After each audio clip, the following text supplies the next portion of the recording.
صلی اللہ علیہ وسلم نے فرمایا اس شخص کی ناک مٹی میں مل جائے کہ جس کے پاس میرا ذکر کیا گیا تو اس نے میرے اوپر درود نہیں پڑھا، اور اس شخص کی ناک مٹی میں مل جائے جس پر رمضان کا مہینہ داخل ہوا پھر اس کی مغفرت ہونے سے قبل گزر گیا، اور اس آدمی کی ناک مٹی میں مل جائے کہ جس کے پاس اس کے والدین نے بڑھاپے کو پا لیا اور اس کے والدین نے اس کو جنت میں داخل نہیں کیا، یعنی بوڑھے ماں باپ کی خدمت کر کے جنت حاصل نہ کر سکا۔ روزے کی اگرچہ ظاہری شرط یہی ہے کہ روزہ دار قصداً کھانے پینے جماع سے باز رہے، تاہم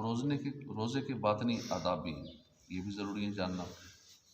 تاکہ حقیقی معنوں میں روزے کی برکتیں حاصل کی جا سکیں۔ روزے کے 3 درجے، ایک ہوتا ہے عوام کا روزہ، یعنی روزے کا مطلب ہے رکنا، لہذا شریعت کی اصطلاح میں صبح صادق سے لے کر غروب آفتاب تک قصداً کھانے پینے سے جماع سے رکے رہنے کو روزہ کہتے ہیں، یہ عوام کا روزہ ہے۔ ایک ہوتا ہے خواص کا روزہ، کھانے پینے جماع سے رکے رہنے کے ساتھ ساتھ جسم کے تمام اعضاء کو برائیوں سے روکنا، یہ خواص کا روزہ ہے، خاص لوگوں کا روزہ ہے۔ ایک ہے اخص الخواص کا روزہ، اپنے آپ کو تمام تر امور سے روک کر صرف اور صرف اللہ کی طرف متوجہ ہونا، یہ خاص الخاص لوگوں کا روزہ ہے۔ ضرورت اس امر کی ہے کہ کھانے پینے وغیرہ سے رکے رہنے کے ساتھ ساتھ اپنے تمام تر اعضائے بدن کو بھی روزے کا پابند بنایا جائے۔ حضرت سیدنا داتا گنج بخش علی حجویری رحمۃ اللہ علیہ فرماتے ہیں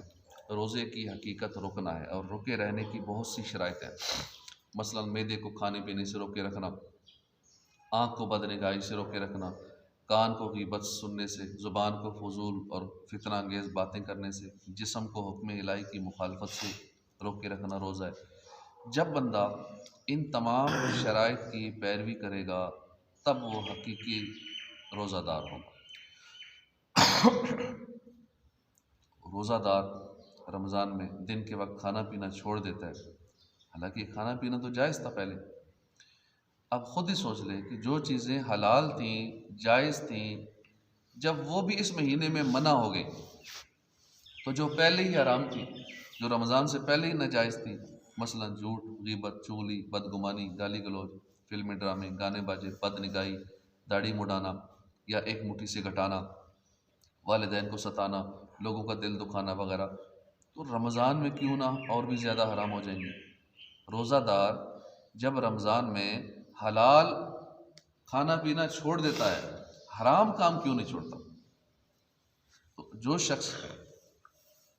پاک اور حلال کھانا پینا تو چھوڑ دے لیکن حرام نہ چھوڑے، جہنم میں لے جانے والے کام اسی طرح جاری رکھے، تو پھر کیسا روزے دار ہے؟ کھانا حلال ہے چھوڑ دیا، غیبت حرام تھی رمضان سے پہلے بھی حرام تھی پھر بھی نہیں چھوڑی۔ نبیوں کے سلطان سرور ذیشان محبوب رحمان صلی اللہ علیہ وسلم کا فرمان ہے جو بری بات کہنا اور اس پر عمل کرنا نہ چھوڑے اللہ کو اس کی کچھ حاجت نہیں کہ اس نے کھانا پینا چھوڑ دیا۔ بے شک کھانا پینا چھوڑے رکھے، اللہ کو کوئی پرواہ نہیں اس بندے کی، کیونکہ باقی چیزیں نہیں چھوڑ رہا، حرام چیزیں بھی نہیں چھوڑ رہا، حلال چھوڑ دی اس نے۔ علامہ علی قاری فرماتے ہیں اس حدیث پاک کے تحت کہ بری بات سے مراد ہر ناجائز گفتگو ہے، جیسے جھوٹ بولنا، بہتان لگانا، غیبت کرنا، تہمت لگانا، گالی دینا،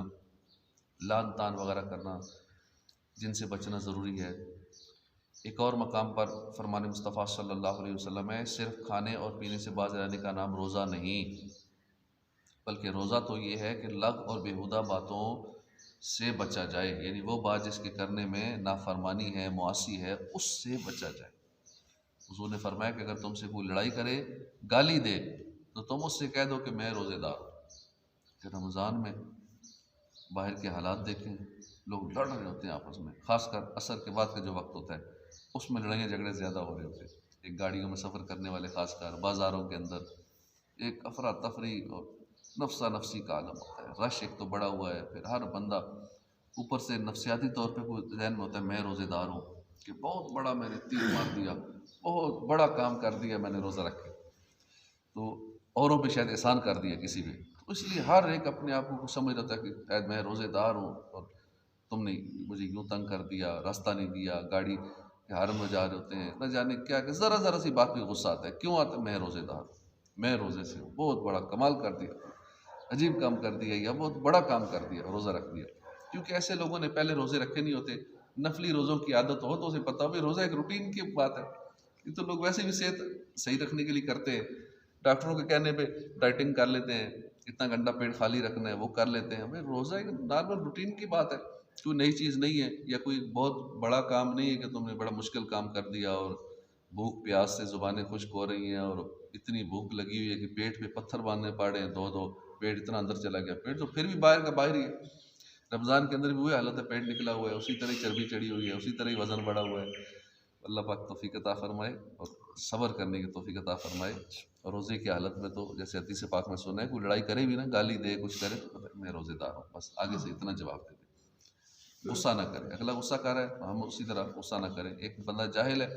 جاہل سے یہ ہوتا ہے قالوا سلاما، اس سے بحث نہیں کرنی ہوتی، کیونکہ جاہل سے بحث کریں گے تو ہار جائیں گے، کیونکہ جاہل سے جب بحث کریں گے، جاہل اس لیول پر ہے، اب آپ اگر اس لیول پہ ہیں تو پہلے آپ کو اس کے لیول پہ آنا پڑتا ہے، جیسے اس کے لیول پہ آئے تو اب اس سے مقابلہ کریں گے نا، پہلے جاہل کے سٹیٹس پہ آئیں گے، جب اس کے لیول پہ آئیں گے تو آپ ابھی نئے نئے جاہل ہوئے ہیں تو وہ بندہ تو پرانا جاہل ہے، تجربہ کار ہے، پہلے سے ہے، وہ جیت جائے گا، کہ جو تجربہ کار ہوتا ہے پرانا ہوتا ہے وہ جیت جاتا ہے، اس کا ایکسپیرینس جہالت میں زیادہ ہے، تو ہم ابھی نئے نئے اس کے لیول پہ آئے ہیں، اس سے مقابلہ کرنے کے لیے تو ہار جائیں گے۔ اس لیے کبھی بھی جاہل بندے سے نہ بحث کرنی چاہیے، کسی قسم کا مکالمہ نہیں کرنا چاہیے، بس نگلیکٹ کر دیں، سائڈ پکڑے اور قالوا سلاما، جو قرآن نے حل بتایا ہے اسے ٹھیک ہے اپنا کام کر۔ اللہ پاک ہمیں ایسے لوگوں سے بچائے اور عمل کی توفیق عطا فرمائے، آمین بجاہ نبی الامین صلی اللہ علیہ وآلہ وسلم۔